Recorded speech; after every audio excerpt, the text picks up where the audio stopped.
قلندر کائنات میں اللہ تعالیٰ کی جو بادشاہی ہے اس میں شریک ہوتے ہیں، اور جو کچھ اللہ تعالیٰ زمین پر چاہتے ہیں وہ ان بندوں کے ذریعے کراتے ہیں۔ ان بندوں کا ذہن اس لیے بھی نیوٹرل آزاد ہوتا ہے کہ زمین پر دو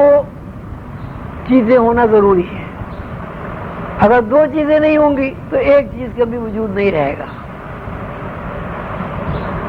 اگر ہم رات کا تذکرہ کرتے ہیں تو اس بنیاد پر کرتے ہیں کہ دن ہے، اگر ہم دن کا تذکرہ کرتے ہیں تو اس بنیاد پر کرتے ہیں کہ رات ہے۔ رات اور دن الگ الگ دو رخ ہیں، لیکن اگر ان دو رخوں میں سے ایک رخ کو حذف کر دیا جائے تو نہ دن رہے گا نہ رات رہے گا۔ اسی طرح ہم ٹھنڈے گرم کا تذکرہ کرتے ہیں، بتانا یہ مقصود ہے کہ یہ نظام جو ہے دو رخوں پر چل رہا ہے، اور اس میں جب نیکی اور بدی کا تذکرہ آتا ہے، اچھائی اور برائی کا تذکرہ آتا ہے، تو اس میں بھی دو رخ کام کر رہے ہیں۔ ایک رخ یہ ہے کہ شیطان ہے، اور دوسرا رخ یہ ہے کہ رحمان ہے۔ اگر شیطان کا تذکرہ نکال دیا جائے، یہ شیطان کا جو تشخص ہے اسے ختم کر دیا جائے، تو پھر رحمان کا تذکرہ کس طرح کیا جائے گا؟ شیطان اور رحمان دونوں کا ہونا اس لیے ضروری ہے کہ اللہ تعالیٰ نے یہ نظام ہی اس طرح تخلیق کیا ہے کہ یہاں دو رخ کے علاوہ کوئی نظام نہیں چل سکتا۔ یہ بندے اس قانون کو، اس نظام کو جانتے ہیں،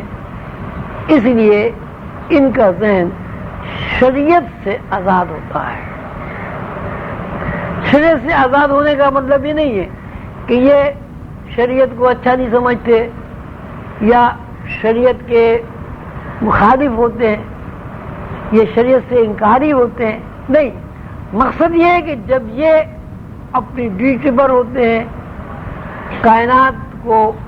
چلانے کا عمل ان سے سرزد ہوتا ہے، اس وقت ان کا ذہن اپنی ذات سے ہٹ جاتا ہے اور ان کے اوپر صرف اور صرف اللہ کی مشیت کا غلبہ ہوتا ہے۔ اب دیکھیے، اللہ تعالیٰ نے شیطان کو پیدا کیا،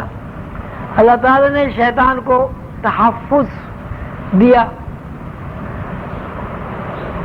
اس لیے کہ اللہ تعالیٰ یہ چاہتے ہیں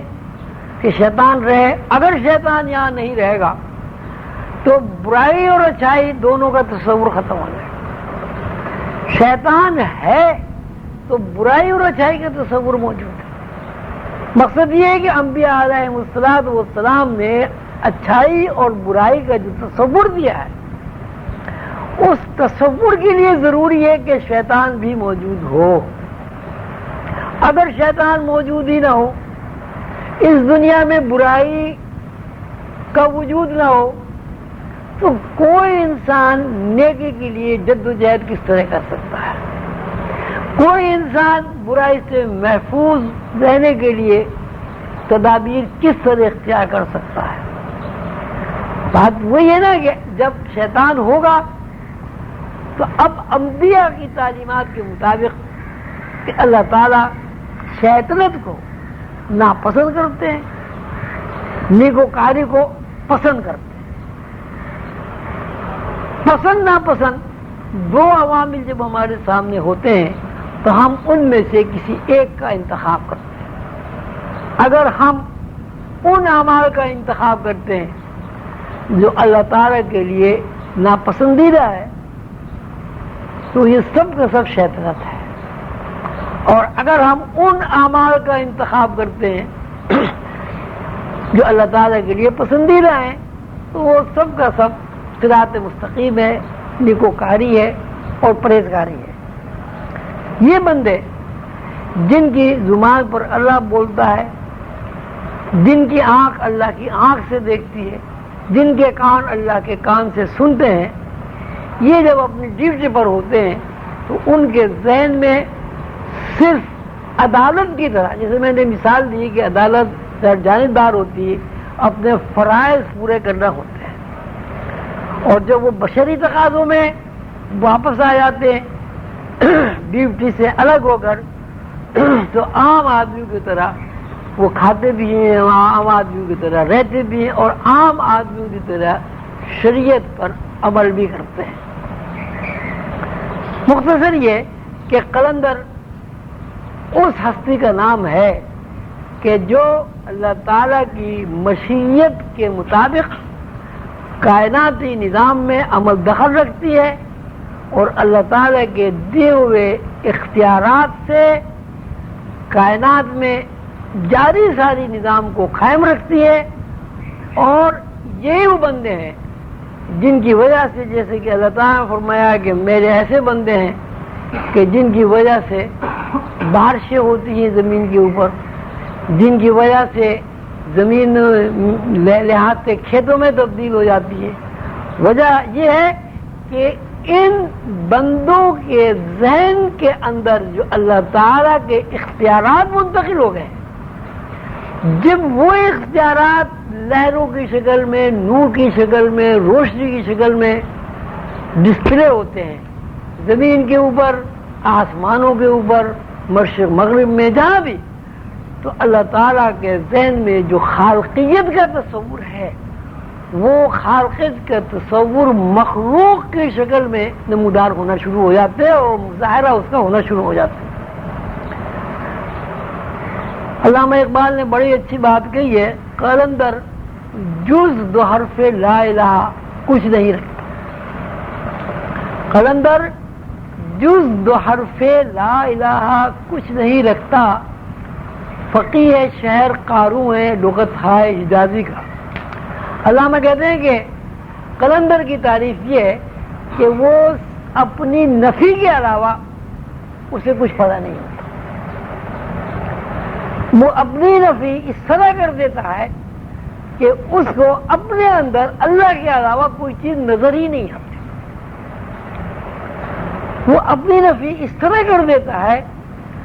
کہ جب وہ دیکھتا ہے تو اسے اللہ کے علاوہ کچھ نظر نہیں آتا، جب وہ سوچتا ہے تو اس کے دماغ میں اللہ کے دیے ہوئے علوم کے علاوہ کوئی چیز داخل نہیں ہوتی۔ تو یہ کتاب جو آپ پڑھ رہے ہیں جس کا نام قلندر شعور ہے، اس کتاب کا نام اسی بنیاد پر رکھا گیا کہ اس کتاب میں یہ بتایا گیا ہے، جیسے آپ آگے پڑھیں گے، کہ قلندر ایک آزاد شعور کا نام ہے، قلندر ایک آزاد طرز فکر کا نام ہے، قلندر ایسی ہستی کا نام ہے جس کو اللہ تعالیٰ نے اپنی نیابت اور خلافت کے اختیارات منتقل کر دیے۔ قلندر ایک ایسی ہستی کا نام ہے جس نے اپنے باپ آدم کے ورثے کو پڑھا ہے، حاصل کیا ہے، یعنی قلندر کو علم آدم الاسماء کلہا، جیسے اللہ تعالیٰ نے فرمایا کہ میں نے آدم کو کل اسماء سکھا دیے، تو قلندر کا مطلب یہ کہ قلندر کو بھی اللہ تعالیٰ اپنی اسماء کا، کل اسماء کا، کل صفات کا علم منتقل کر دیتے ہیں، اور انہی علم کی بنیاد پر اس کو اپنا نائب، اپنا قائم مقام مقرر کر کے اس سے کائنات کا کام لیتے ہیں، اور کائنات کا نظام اس کے ذریعے چلتا ہے۔